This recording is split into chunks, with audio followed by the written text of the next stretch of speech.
এবছরের মাধ্যমিকের ফল প্রকাশিত হলো। চন্দ্রচূড় সেন এবছর মাধ্যমিকে প্রথম স্থানাধিকারী।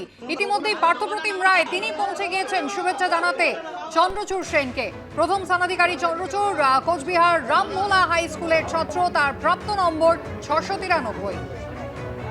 ভবিষ্যতে চিকিৎসা বিজ্ঞান নিয়ে পড়ার ইচ্ছা এমনটাই জানালো চন্দ্রচূড়, এবং নিয়মিত লেখাপড়া, মন দিয়ে লেখাপড়া এবং রুটিনের মধ্যে থাকা, তার সঙ্গে একাধিক কিন্তু হবিও ছিল চন্দ্রচূড়ের, এমনটাই বলছেন পার্থপ্রতিম রায়। ইতিমধ্যেই ফুল মিষ্টি নিয়ে পৌঁছে গিয়েছেন চন্দ্রচূড় আমাদের সঙ্গে এই মুহূর্তে সরাসরি রয়েছেন। চন্দ্রচূড়, শোনা যাচ্ছে তো? হ্যাঁ, শোনা যাচ্ছে।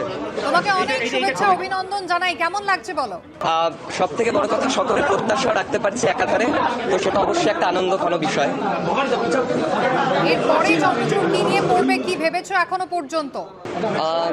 পিওর সায়েন্স নিয়ে এগোচ্ছি এবং নিট ইউজি দিয়ে আর কি মেডিকেলে যাওয়ার ইচ্ছে।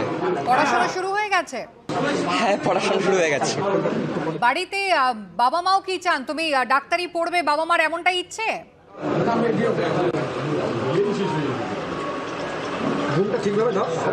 হ্যাঁ হ্যাঁ, বাবা মা ফুল সাপোর্টিভ আছে এই বিষয়ে, মানে তারাও চান ডক্টরি, এবং বাবা মার বক্তব্য যে আমি যেটা হতে চাই তারা আমাকে সে বিষয়ে সহযোগিতা করবে, এরকম কোনো বাধ্যবাধকতা নেই।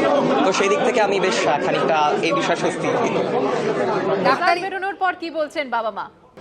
বাবা মা তো খুবই খুশি, তারা বলছেন যে এখন আরো অনেকটা পথ চলা বাকি, সুতরাং মাধ্যমিক তো জীবনে প্রথম একটা ভিত্তিমূলক পরীক্ষা, তবে কখনোই চূড়ান্ত নয়।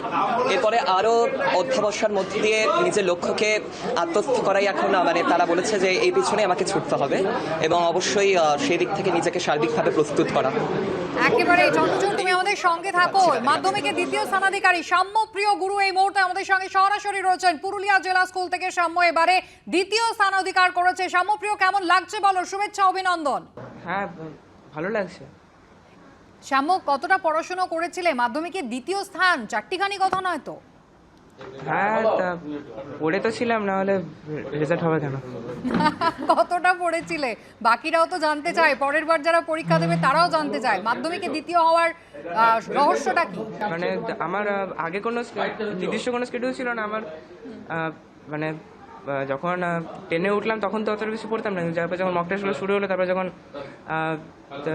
মানে মাধ্যমিক কিছুদিন আগে তখন বেশি করে পড়তাম। তখন রাতে জাগতাম, কারণ রাতে পড়াটা ভালো হতো। মানে আমি এমনিতে সকালে ঘুম থেকে লেটে উঠি, আর রাতে বেশি করে পড়তাম, কারণ আমি সকালে তাড়াতাড়ি উঠতে পারতাম না, তাই ভাবতাম যে রাত্রে পড়াটাই বেশি ভালো হবে। একেবারে কি সময় বেঁধে পড়তে? মানে রুটিন কি ছিল তোমার?